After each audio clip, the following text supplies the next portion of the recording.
Hello guys! Welcome to today's Topic TV. Dito sa tindahan ni Ching Jerlyn sa LRT Monumento, isang babae ang nakuhanan ng CCTV na hindi nagbayad ng kaniyang kinain at ang masaklap pa nito, nang hingi pa ito ng sukli sa tindera. Sa video ay makikita ang babaeng ito pagbaba niya ng bus na tila pagod at gutom na gutom at nagpainit kaagad sa tindera ng Pinoy na itlog. Pagkatapos ay kumuha ito ng isaw at diretso sausaw sa suka.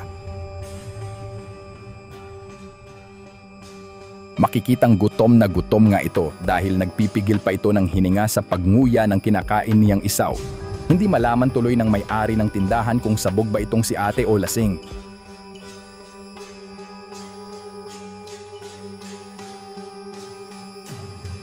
At pagkatapos nitong maubos ang kinakain niya, heto't itlog ng Pinoy naman ang kasunod.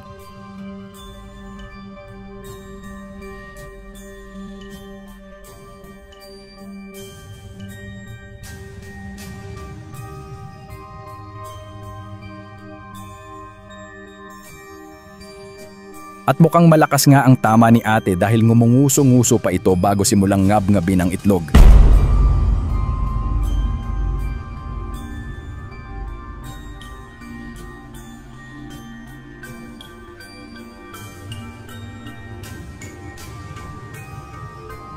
Pagkatapos nitong maubos kainin ang itlog, kumuha ulit ito ng isaw at diretso isinawsaw sa malaking lagayan ng suka, which is bawal yon ayon sa tindero. Napapatingin tuloy sa kanya ang kaniyang katabi sa ginawa nito.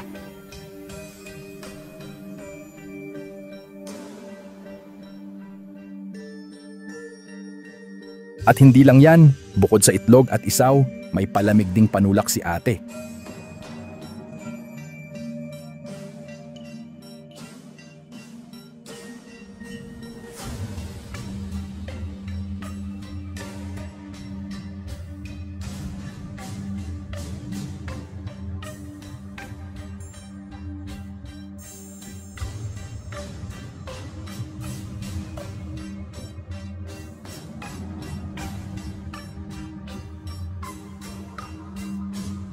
At eto na nga, dahil sa kabusugan at feel na feel niyang inumin ang palamig, tumirik na ang kaniyang mata sa sarap.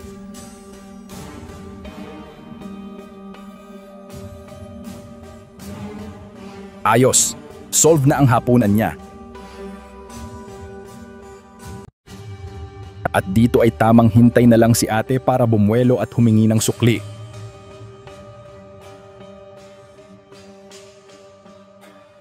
Pinakwenta muna niya kung magkano lahat. Sinabi ng tindera na 50 lahat. Ngunit sinabi ng babae na may 50 pesos pa siyang sukli dahil nagbayad na daw siya. Tinanong naman ng tindera kung kailan at kanino siya nagbayad. Kanina pa po sa kanya. At talaga namang kapal ng pes talaga ni ate. Nakuha pang magalit, hindi na nga nagbayad, nang hingi pa ng sukli. Abay, matindi. Hindi tuloy maiwasang mapatingin sa kanya ang kaniyang katabi.